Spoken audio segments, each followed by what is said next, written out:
Hey Denny, Scott over at Cisco Incorporated. Going to go over a little demonstration of your J239 dual feed today. Demonstrate the material, show you a couple safety points, how to make a couple adjustments, and where to lubricate and how often. First off, we'll start with, you're going to get a quart of straight 30 weight oil with a oil can with a flexible tip that fits inside the ball bearing oil points that are on the machine. It's going to come with a spare bottom. These are usually your consumables. You'll probably go through about 3 of these to every one top because this does your cutting and your setting, so it gets beat up twice as much as anything else. You will have your 2 wrenches, one to adjust the top die nut, which is right here, which we've already preset.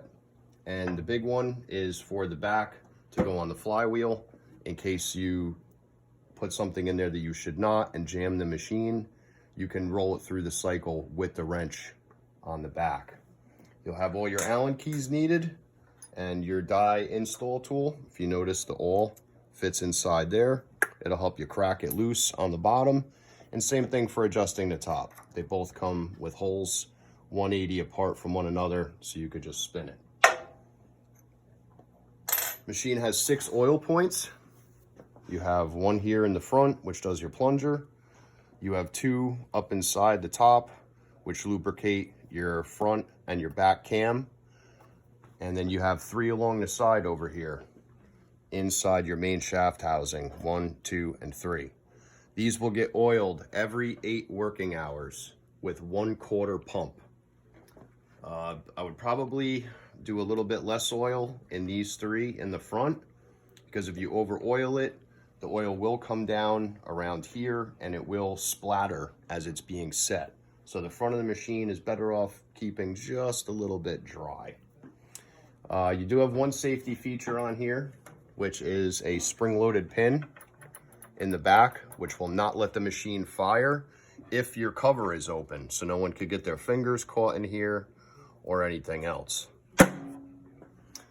Basically, you have an air assist for your washer feed. It kind of acts like an air hockey table, makes the washer float down in. We have removed your plexiglass guard, which goes on the front, just for demonstration purposes, so you can see everything. These will come, for shipping reasons, there is a board that goes here.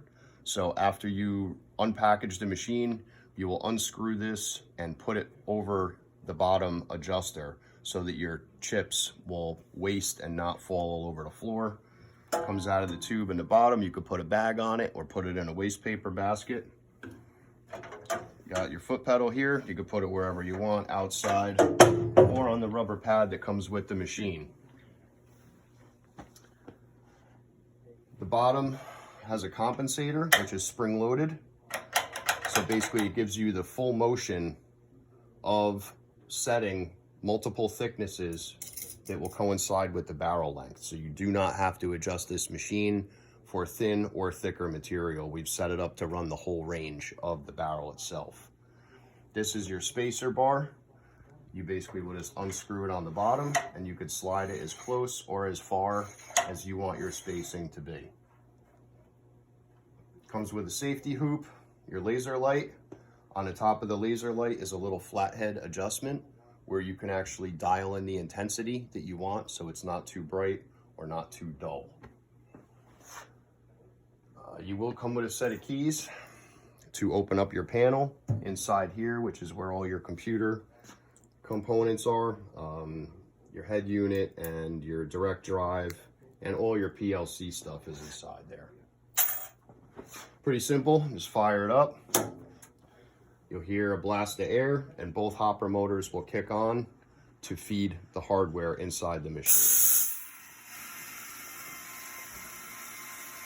They usually cycle for about 6 to 10 seconds to fill up the rails to make sure.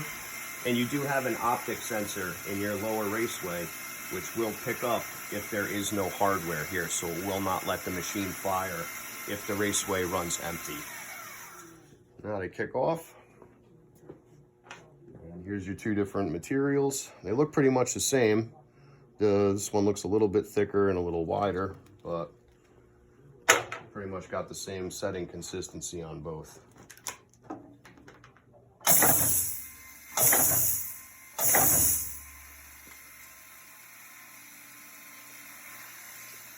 Go to the thicker material.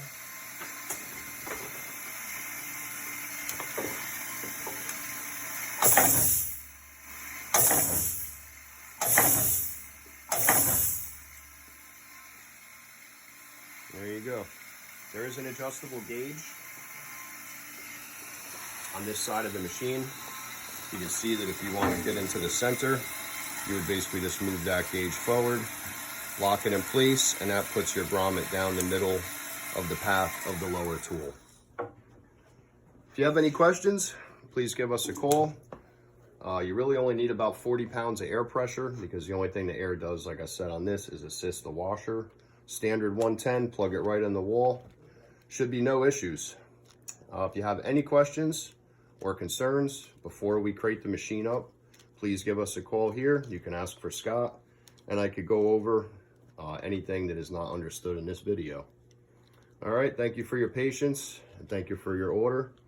And again, you could call and ask for Scott, 1-800-393-5381. Thanks.